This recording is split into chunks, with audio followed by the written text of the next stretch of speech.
Hello, hello, hello. Happy Friday. How are you doing today? Thank you so much for joining me this evening for a little sequence to release and relax your hips at the end of the week and get ready for the weekend. Hope you've had a good week in this Groundhog Day we're stuck in at the moment and you're staying safe and healthy. So let's get straight on with it. We're going to lie down on the floor and cross one leg over the other and gently press the knee into the hand. So what you're aiming for here is a 20% contraction of rotation in the hip. So it can be a little bit challenging to find 20% when you first do this. So it's just a really small contraction. You probably won't feel an awful lot. So we're going to switch sides because we're just going to hold for about 20 seconds on each side. And what we're doing here, if you haven't seen these before, is a gentle contraction to stimulate the muscles if they are in spasm. And this isn't a spasm you can feel, it's just when they're not working correctly, i.e. they're either over contracted and stuck in place, or possibly they've not been used for a while and so it's almost like they've forgotten how to contract properly. Let's release. So we're going to do a little exercise to stimulate the inner thighs, the adductors. So you can squeeze the inner thighs together. This is option one. If this feels super easy, you can challenge yourself a little bit more by bringing the legs into tabletop, squeezing here. And if that feels easy, you can take the legs straight and open and close here. So really thinking about activating the inner thighs and taking the legs as wide as they'll go. I don't have much space here while I'm on camera, so feel free to go wider than me. Let's do a couple more. 4, 3, 2, 1, and bring the feet down again. So we're going to repeat that again, crossing the foot over. We're going to do the muscle energy technique on both sides again. So in total, we're going to do 4 on each side, but we're going to do a couple slightly differently to this as well. So again, remember, we're gently pressing the knee into the hand. It's just that small 20% contraction. Taking a moment to breathe. And the knee presses into the hand rather than the hand pressing into the knee. Let's switch sides. So what we're doing here is we're activating the deep hip rotators, but these muscles, some of them are also working as adductors and abductors as well. So by doing the complementary exercises, we're getting them to release and contract even more, which just gets them working a bit better, just to put it in simple terms. So the knee is just gently pressing against the hand. Let's hold for a couple more seconds. And release. So we're going to do the same thing again with the inner thighs. So choose your option, choose your own adventure, either with feet on the floor if that feels about right for you today. You can bring them up into tabletop and you can bring them into a straight leg. If straight leg is okay for you and you want a bit more, you can do cross, cross, open, cross, cross, open, cross, cross, open, cross, cross, open. Couple more. Cross, cross, open. Really thinking about your inner thighs. 2 more. And 1 more. Good. And bringing the feet down. We're going to roll over and come onto our side now. And we're going to work activating the outer muscles, the abductors.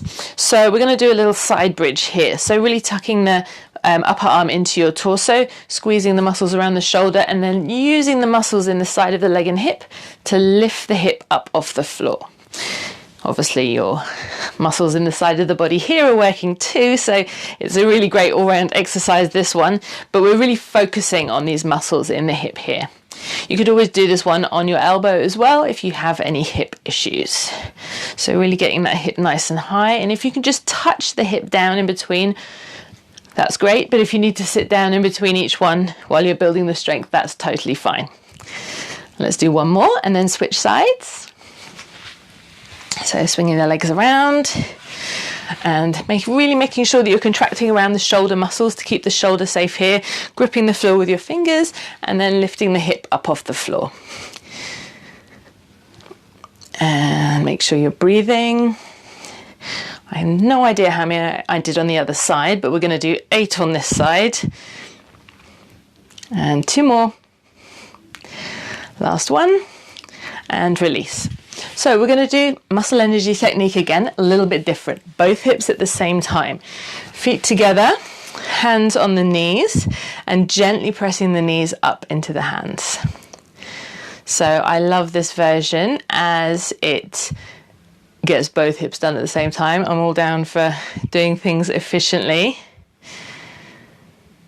But it can be a little bit challenging. If this is your first time doing it, you might want to do the other version, just one hip at a time, while you get used to the feeling of it, because there's not much to feel at all, and it's trying to get into that mindset of knowing that something's happening even though it doesn't feel like it is. So let's just shake it out, straighten the legs, give it a shake. One more to do. Again, just pressing the knees up into the hands. Hands are relaxed, so you're not pressing back down with your hands. This is all about the movement in the hips. And let's hold for a couple more seconds. And release.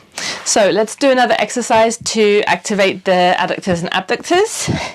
We're going to lie on our side and head all the way down in a straight line, crossing the top leg over. Relax the head down, and we're going to squeeze the inner thighs to lift the bottom leg up off the floor.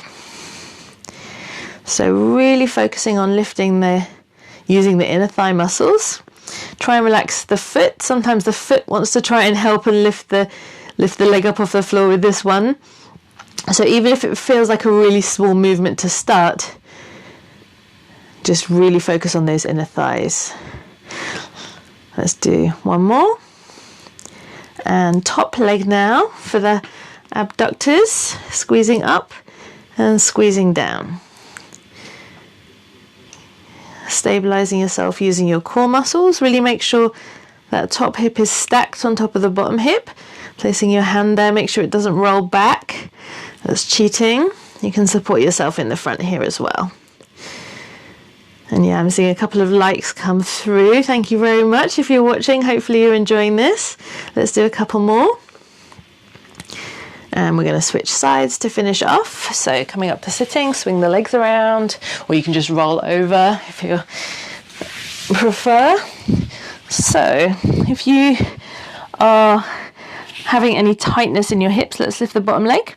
So if you've got any tightness in your hips, if you've got any hip pain, back pain, knee pain, anything like that, that could be a result of things not working optimally in your pelvis perhaps, or perhaps in your lower back.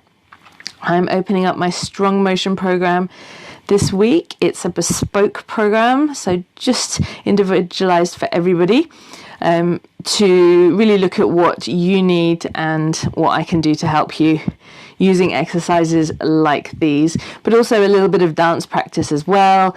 If you do any style of belly dance, really, let's switch to the top leg. We have some hip work to really refine and go deep into your belly dance hip work technique, and also work on your shimmies as well. So if that's something that interests you, you can book yourself in for a free 15-minute pelvic assessment over the next few days. I'm only opening it this week, so don't delay. And we can have a little look at how things are looking for you and see how I can help you. So a couple more. And last one, and release. Let's come up to sitting. So that's it for that little sequence. Hopefully you enjoyed it. Please do share with your friends or tag them if you think they might enjoy this. And do feel free to ask me any questions in the comments as well. And hopefully I will see you on a pelvis assessment. Get yourself booked in, and look forward to working with you. Take care. Bye.